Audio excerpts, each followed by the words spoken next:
लखनऊ विश्वविद्यालय के शताब्दी समारोह के शुभारंभ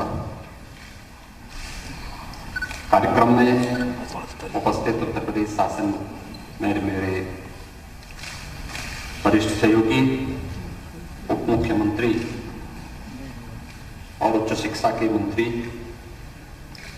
डॉक्टर दिनेश शर्मा जी, विभाग की राज्य मंत्री श्रीमती नीलिमा कटियार जी, विश्वविद्यालय के कुलपति प्रोफेसर आलोक राय जी,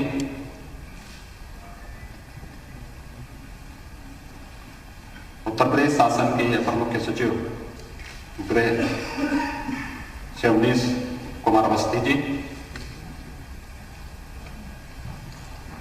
आज के इस शुभारंभ कार्यक्रम में उपस्थित विश्वविद्यालय के सभी आचार्यगण, सभी सम्मानित अतिथिगण, विश्वविद्यालय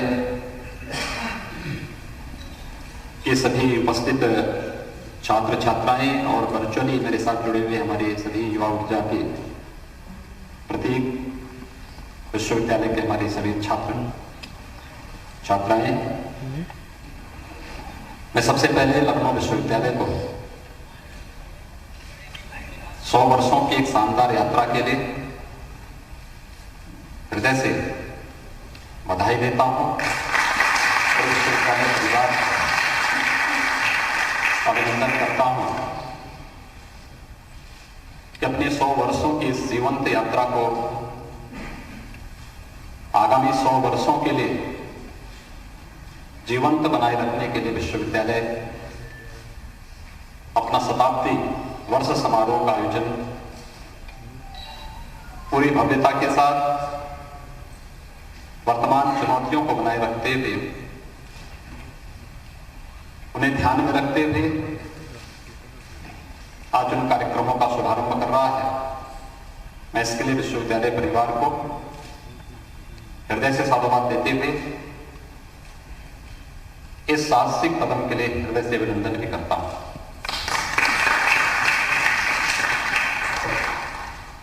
वास्तव में लखनऊ विश्वविद्यालय अपनी स्थापना के 100 वर्ष पूर्ण होने के साथ ढेर सारी उपलब्धियां अपने साथ लेकर के आया ही है, लेकिन यह स्थापना दिवस समारोह हमारे ऐसे समय में हो रहा है जहां एक और हमारे सामने चुनौती है वैश्विक महामारी कोविड-19 की, और दूसरी ओर हमारे सामने एक नई राष्ट्रीय शिक्षा नीति देश के यशस्वी प्रधानमंत्री के विजन के रूप में देशवासियों के सामने आई है। इन दोनों में से बहुत कुछ हम लोग ले सकते हैं। याद करना, किसी व्यक्ति, किसी संस्था या किसी समाज की योग्यता और क्षमता सामान्य अवसर पर तो हर एक अपनी क्षमता और योग्यता को प्रदर्शित कर सकता है, लेकिन चुनौती से उभरा हुआ आग से तपा हुआ सोना ही खरा होता है। और मुझे लगता है कि कोविड-19 के प्रोटोकॉल का पालन करते हुए हम शैक्षणिक जगत की गुणवत्ता को बनाए रखते हुए शैक्षिक क्षेत्र के शोध की उत्कृष्टता को पूरी मजबूती से आगे बढ़ाने के लिए जो एक मूल मंत्र लखनऊ विश्वविद्यालय की स्थापना के पीछे का ध्येय था, उस ध्येय वाक्य को बनाए रखते हुए लखनऊ विश्वविद्यालय ने कोविड-19 की चुनौतियों में न केवल तकनीक का उपयोग करते हुए वर्चुअल क्लासेस प्रारंभ की, अभी तो आदरणीय प्रधानमंत्री जी के वोकल फॉर लोकल यानी आत्मनिर्भर भारत की परिकल्पना को साकार करने के लिए किए जा रहे प्रयास इन 100 वर्षों की उपलब्धियों के साथ एक सोने में सुहागे का काम करता है। इसके लिए विश्वविद्यालय परिवार का को हृदय से धन्यवाद देता हूं। मित्रों, जब 100 वर्षों की अपनी यात्रा को लखनऊ विश्वविद्यालय आज अपने उन सुनहरे स्मृतियों को एक बार स्मरण कर रहा है, ढेर सारी उपलब्धियां आपके पास, किसी शैक्षणिक संस्थान के पास अपनी उपलब्धियों में यह हो सकता है कि इन्होंने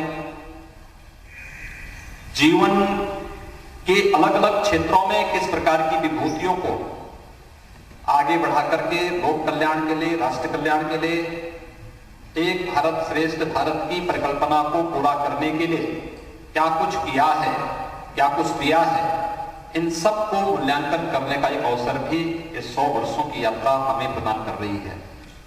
तो लखनऊ विश्वविद्यालय भी बड़े गौरव के साथ कह सकता है कि हमने इस देश को राष्ट्रपति दिया है, हमने इस देश को न्याय के क्षेत्र में न्याय की उत्कृष्टता को बनाए रखने के लिए न्यायमूर्ति प्रदान किए हैं, हमने शासन प्रशासन की व्यवस्था को उत्कृष्ट और संवेदनशील बनाए रखने के लिए अनेक प्रशासनिक अधिकारी दिए हैं, हमने भारत के लोकतंत्र की मजबूती के लिए अनेक राजनेताओं को भी इस विश्वविद्यालय ने दिया है और शिक्षा की उत्कृष्टता को बनाए रखने के साथ ही शोध की उत्कृष्टता को आगे बढ़ाने के लिए भी अनेक आचार्य और वैज्ञानिक भी इस विश्वविद्यालय ने दिए हैं। मजबूती के लिए अनेक राजनेताओं को भी इस विश्वविद्यालय ने दिया है और शिक्षा की उत्कृष्टता को बनाए रखने के साथ ही शोध की उत्कृष्टता को आगे बढ़ाने के लिए भी अनेक आचार्य और वैज्ञानिक भी इस विश्वविद्यालय ने दिए हैं।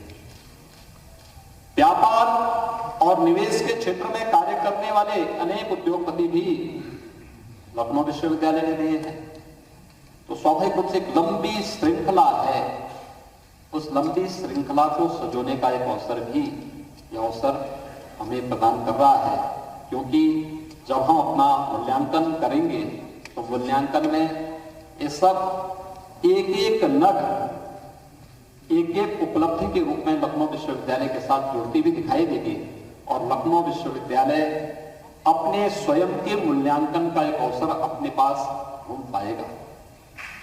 याद रखना, भारतीय मनीषा ने जब ज्ञान की बात की उसने कभी ये नहीं कहा कि परीक्षा पास कर लेना ही सच्चा ज्ञान है, सा विद्या या विमुक्त। ये हमने जो राष्ट्रीय शिक्षा नीति इसी वर्ष आई है और अलग अलग चरणों में इसे लागू करते हुए 2022 तक पूरे देश के अंदर राष्ट्रीय शिक्षा नीति पूरी तरह लागू होगी। इसका उद्देश्य भी यही है, सा विद्याया विमुक्त। यानी ज्ञान केवल एक सैद्धांतिक पक्ष नहीं है,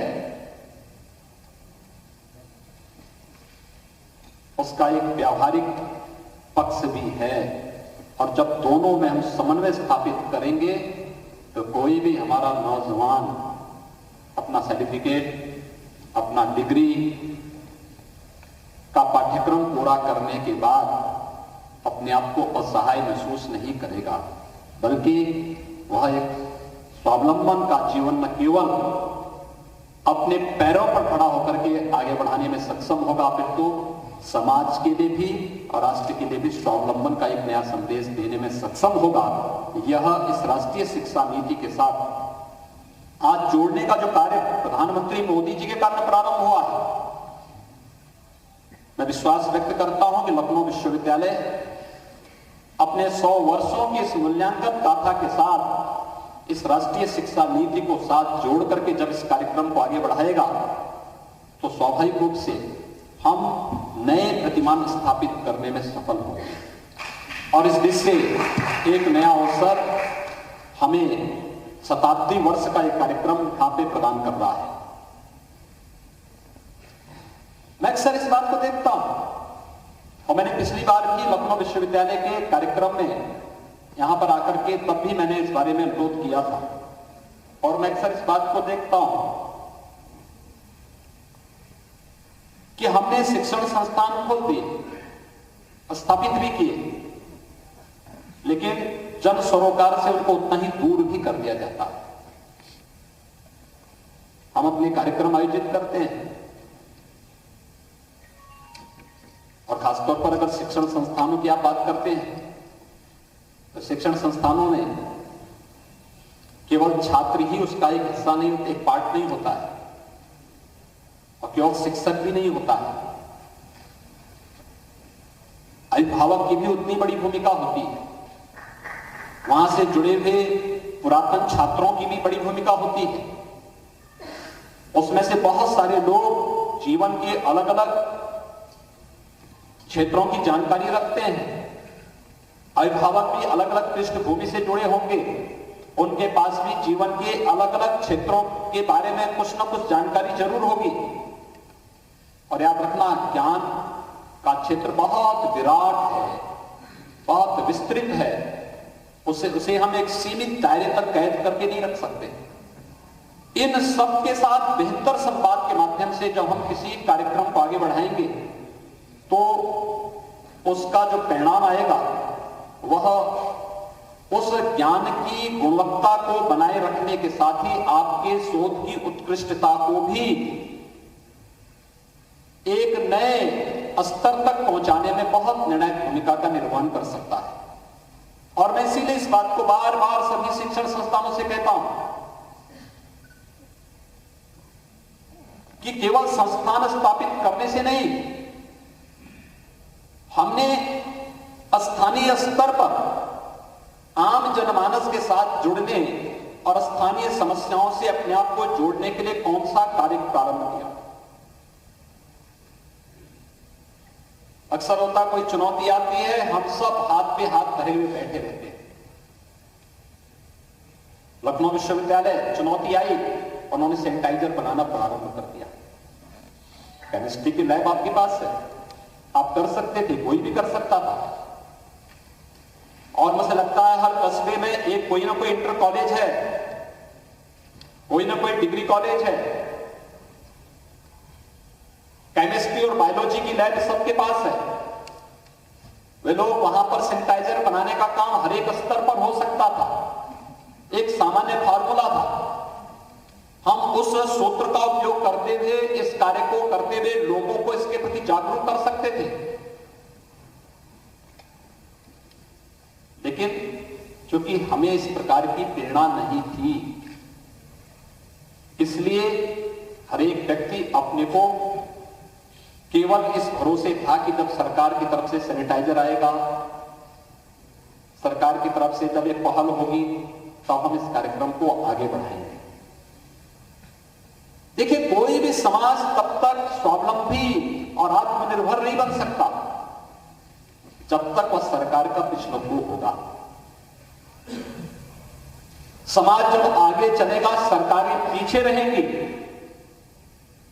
तो कोई भी समाज और कोई भी राष्ट्र आत्मनिर्भर बन सकता है, स्वावलंबी बन सकता है, और स्वावलंबी समाज ही आत्मनिर्भरता की गारंटी हो सकता है।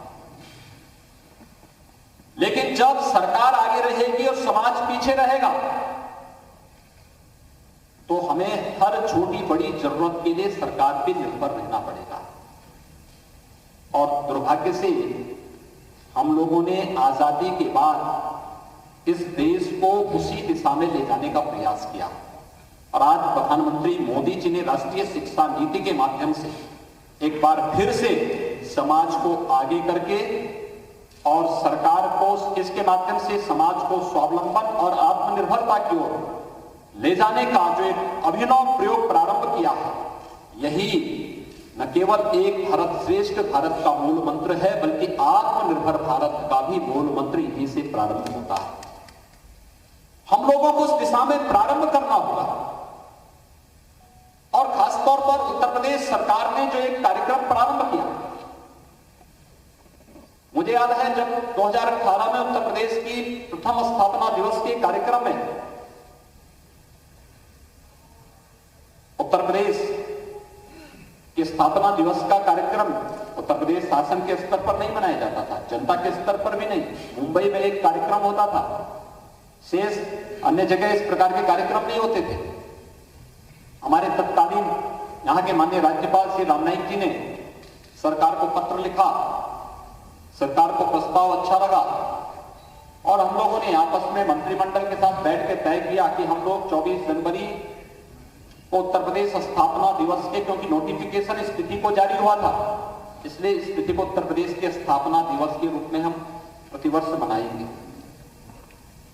राज्य स्तर पर भी जनपद स्तर पर भी समारोह होने लगे, लेकिन प्रथम स्थापना दिवस का कार्यक्रम 69 वर्षों के बाद उत्तर प्रदेश मना रहा है। क्या इसके पीछे कौन सा ऐसा कार्यक्रम हम प्रारंभ करें जो कार्यक्रम इसके साथ, इसकी स्मृतियों के साथ जुड़ सके और उत्तर प्रदेश वासियों को आत्मनिर्भरता की ओर भी अग्रसर कर सके। और उस समय 2018 में हम लोगों ने प्रारंभ किया था एक जनपद एक उत्पाद का अभिनव कार्यक्रम, वन डिस्ट्रिक्ट वन प्रोडक्ट। और आज आप देख रहे होंगे कि पूरे देश के अंदर केंद्रीय बजट में भी, यूनियन बजट में भी आज इसका प्रावधान हो रहा है कि वन डिस्ट्रिक्ट वन प्रोडक्ट के उत्तर प्रदेश शासन की इस अभिनव योजना को पूरे देश के अंदर लागू करके हर एक जनपद को उसको अपने उत्पाद को पहचानने, उसकी ब्रांडिंग, उसकी मार्केटिंग, उसकी डिजाइनिंग, इन सब को प्रमोट करने की दिशा में आगे बढ़ना चाहिए। और वोकल फॉर लोकल की का कॉन्सेप्ट यहीं से प्रारंभ होता है। यही आत्मनिर्भर भारत की मजबूत कड़ी बन सकती है, यही आत्मनिर्भर भारत की मजबूत नींव बन सकती है। और उस आत्मनिर्भर भारत की मजबूत कड़ी के साथ अगर हमारे शिक्षण संस्थान जुड़ जाएं, हमारे विश्वविद्यालय, हमारे महाविद्यालय, हमारे तकनीकी संस्थान, ये सभी इसके साथ जुड़ जाते हैं, तो मुझे लगता है कि हर एक हाथ को काम और हर एक खेत को पानी देने में फिर कहीं कोई देर नहीं लगने वाली है। रोजगार की व्यापक संभावना इससे विकसित होने वाली है।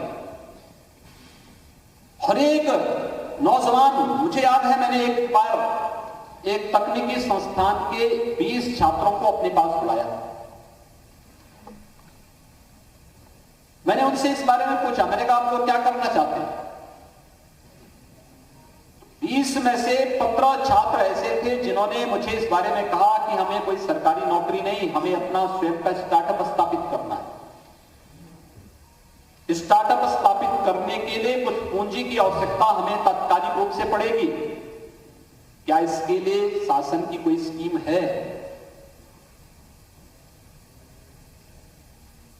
मैंने उसको देखा, मैंने कभी आप कैसी बात कर रहे हैं? सरकार का इतना प्रचार होता है, प्रधानमंत्री मोदी जी ने देश के अंदर प्रधानमंत्री बनने के बाद नई स्टार्टअप की नीति लागू की, नई स्टैंडअप की नीति लागू की, प्रधानमंत्री मुद्रा योजना उन्होंने लागू की, मेक इन इंडिया की योजना को, डिजिटल इंडिया की नीति को लागू की।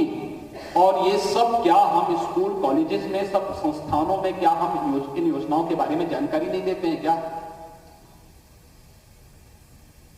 और छात्र अपना स्टार्टअप स्थापित करना चाहते हैं।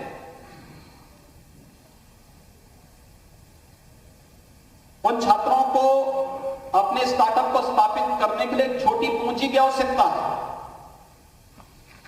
लेकिन हमने प्रधानमंत्री मुद्रा योजना के बारे में उन छात्रों को अवगत नहीं कराया। और इसका परिणाम है कि जो छात्र अपने नवाचार के माध्यम से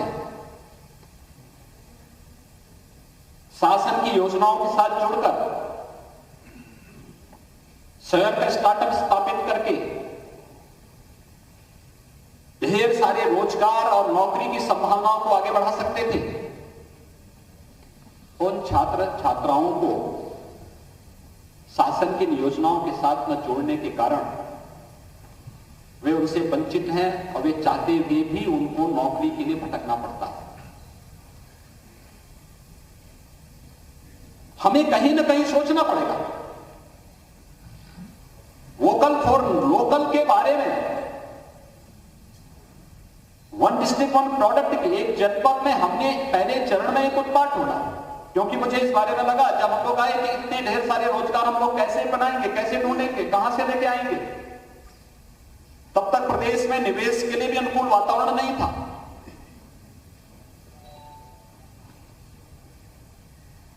हमने एक एक जनपद की मैपिंग करवाई और एक एक जनपद की मैपिंग के बाद हमारे सामने जो बात सामने आई कि ये प्रदेश तो इस दिशा से बहुत समृद्धशाली रहा है। क्या स्थिति थी 1947 में देश की, प्रदेश की और देश की? 1947 में उत्तर प्रदेश की पर कैपिटा इनकम देश की पर कैपिटा इनकम से ज्यादा थी और 70 वर्ष में 2017 तक पहुंचते पहुंचते हमने उत्तर प्रदेश की per capita income national income की 1/3 तक हम आधी यानी 1/3 तक हम आ गए। कहां पे चूक है?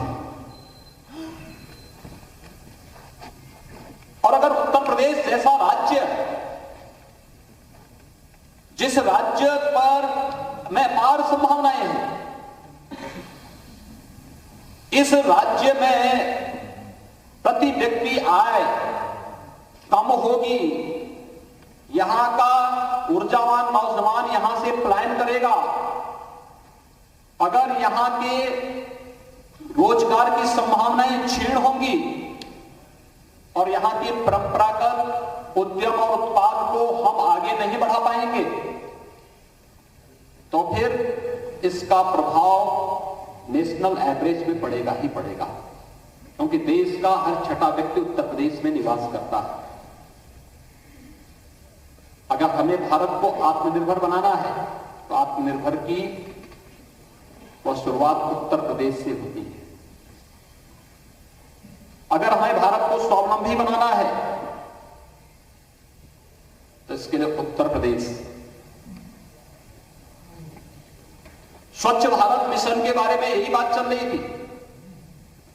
जब आजादी के बाद पहली बार देश के प्रधानमंत्री जी ने देश के अंदर न केवल स्वच्छता के माध्यम से स्वास्थ्य की गारंटी की बात की और देश के नागरिकों का आह्वान किया कि यह न केवल हमारे स्वास्थ्य की गारंटी है बल्कि नारी गरिमा के सम्मान की रक्षा भी, तो प्रश्न खड़ा हुआ उत्तर प्रदेश में क्या होगा? क्योंकि अकेले उत्तर प्रदेश में 2,61,00,000 से अधिक शौचालय बनने थे। पहले 2.5 वर्ष में मात्र 43 लाख बन पाए थे। शेष 2.5 वर्ष के अंदर शेष शौचालय कैसे बन पाएंगे? लेकिन हमारे पास उस प्रकार की प्रतिभाएं थी, हमारे पास उस प्रकार का मैन पावर था, हमारे पास उस प्रकार के संस्थान थे जहां पे हम ट्रेनिंग दे सके, जहां पे हम उन्हें एकजुट करके 10 दिन 15 दिन का एक सामान्य ट्रेनिंग दे करके उन्हें इस योग्य बना सकें कि वे राजमिस्त्री के रूप में काम कर सकें, हेड मिस्त्री के रूप में काम कर सकें। एक मॉडल दे करके कि नहीं, इन कार्यक्रमों को इस रूप में आगे बढ़ाना है। और हमें 2.5 वर्ष में 2,61,00,000 शौचालय बनाने थे। जब हम लोगों ने सभी को जोड़ा आपस में, हमारे पास मैन पावर, हमारे पास लोग तो थे, उनकी ट्रेनिंग नहीं थी। उनकी ट्रेनिंग के कार्यक्रमों को हम लोगों ने एक साथ लिया। हमारे पास मटेरियल भी था, उस मटेरियल की उपलब्धता हो सके इसके लिए प्रशासनिक मशीनरी ने मिलकर के कार्य किया और उसका परिणाम था कि हमारे सामने था 5 वर्ष में 2,61,00,000 शौचालय बनाने का, लेकिन पहले 2.5 वर्ष बीत गए क्योंकि शासन ने रुचि नहीं दी। कुल 43 लाख ही स्थान करके बन पाए थे, अगले 2.5 वर्ष के अंदर बनाने थे। और इच्छा शक्ति हो तो सब संभव हो सकता है। हमने मात्र 1.5 वर्ष में 2,61,00,000 शौचालय उत्तर प्रदेश के अंदर बना करके स्वच्छ भारत मिशन की सफलता में सबसे बड़ा योगदान उत्तर प्रदेश ने दिया। ऐसे ही आत्मनिर्भर भारत में भी और आदरणीय प्रधानमंत्री जी के $5 ट्रिलियन की इकोनॉमी भारत को बनाने के लिए किए जा रहे आह्वान में उत्तर प्रदेश की भूमिका सबसे बड़ी हो सकती है। और वह ऊर्जा, उस प्रकार का पोटेंशियल उत्तर प्रदेश के अंदर मौजूद है। इसके लिए हमारे संस्थानों को आगे आना पड़ेगा। और इसीलिए मैं कह रहा हूं कि जन सरोकार से हमारा कोई संबंध है या नहीं है, हमें आत्ममंथन करने की आवश्यकता है। क्यों नहीं हमारे शिक्षण संस्थान जन सरोकार से जुड़ पाते हैं? हम एक सामान्य नागरिक को उसके भरोसे क्यों छोड़ देते हैं? क्यों नहीं हम उसके बीच में कुछ विशेष कार्यक्रम आयोजित करते हैं? और खासतौर पर जो मैंने आपको कहा, 2 चीजें हो जाएं, एक vocal for local, 1 district 1 product के प्रति शिक्षण संस्थानों की सक्रियता, और दूसरा शासन की नीतियों के प्रति इन योजनाओं की जानकारी और उनसे अपने युवाओं को अवगत कराना, अपने छात्र छात्राओं को अवगत कराना। मैं प्रदेश के उत्कृष्ट तकनीकी संस्थान के छात्रों से जब संवाद करता हूं तो 20 में से 15 छात्र ऐसे होते हैं जो कहते हैं कि मैं अपना स्टार्टअप स्थापित करना चाहते हैं, हम नौकरी के चक्कर में नहीं पड़ना चाहते। लेकिन स्टार्टअप स्थापित करने के लिए लगने वाली पूंजी कहां से आएगी, ये हमारी चिंता का विषय है। और जबकि उससे 3 वर्ष पहले ही भारत के अंदर नई स्टार्टअप की नीति आ चुकी थी और प्रधानमंत्री मुद्रा योजना घोषित हो चुकी थी। इसका मतलब ये है हम ज्ञान से अपने आप को अपडेट नहीं कर पा रहे हैं और अपने संस्थानों को शासन की योजनाओं के साथ नहीं जोड़ पा रहे हैं। हमें दोनों चीजें करनी होंगी। लोकल की समस्याओं को जानने के लिए कैसे हम लोकल स्तर पर आत्मनिर्भरता का एक मंत्र आगे बढ़ा सकते हैं, लेकिन साथ साथ शासन की योजनाओं को, स्टार्टअप इंडिया की, स्टैंड अप इंडिया की, डिजिटल इंडिया की, या फिर प्रधानमंत्री मुद्रा योजना की, या मुख्यमंत्री युवा रोजगार योजना की, जो भी कार्यक्रम है, इन सभी योजनाओं को कैसे हम अपने संस्थानों के साथ जोड़ करके कुछ भी लोगों को हम आगे बढ़ा सकें तो अन्यों के लिए प्रेरित हो सकते हैं, अन्य लोग उससे प्रेरणा प्राप्त कर सकते हैं। और कहीं ना कहीं इसका अभाव आपको हर एक स्तर पर देखने को मिलता होगा। वह युवा भटकता है। हम लोगों ने दूसरी योजना लागू की अगले 2019 में, 24 जनवरी 2019 को वही विश्वकर्मा श्रम सम्मान की। और मुख्यमंत्री योगी आदित्यनाथ संबोधित कर रहे हैं। अपने संबोधन में उन्होंने क्या कुछ कहा, लगातार जानकारी अब तक पहुंचा रहे हैं। आप सुन रहे हैं मुख्यमंत्री योगी आदित्यनाथ को। और मैंने कहा दीपावली का उत्सव, दीपावली के उत्सव को अयोध्या के साथ जोड़ा जाना चाहिए। इन लोगों ने कहा कितने दीपक जलेंगे, मैंने कहा क्या 51,000 दीपक जल सकते हैं? पता लगाया गया अयोध्या में 51,000 दीपक मिट्टी के नहीं। हम लोगों ने पूरे प्रदेश से 51,000 दीपक इकट्ठा करवाए थे और तब अयोध्या में हम दीपोत्सव के कार्यक्रम को संपन्न कर पाए थे। और इस वर्ष मैं पूरी अयोध्या की बात नहीं कर रहा हूं, मैं केवल राम जी की पेड़ी के उस एक क्षेत्र की बात कर रहा हूं जहां पे 6,04,000 से अधिक दीपक जले थे और सभी मिट्टी के थे, सभी लोकल बने थे। माटी कला बोर्ड से बनाने वाले वहां के स्थानीय लोगों ने सभी मिट्टी के दीपक बनाए थे।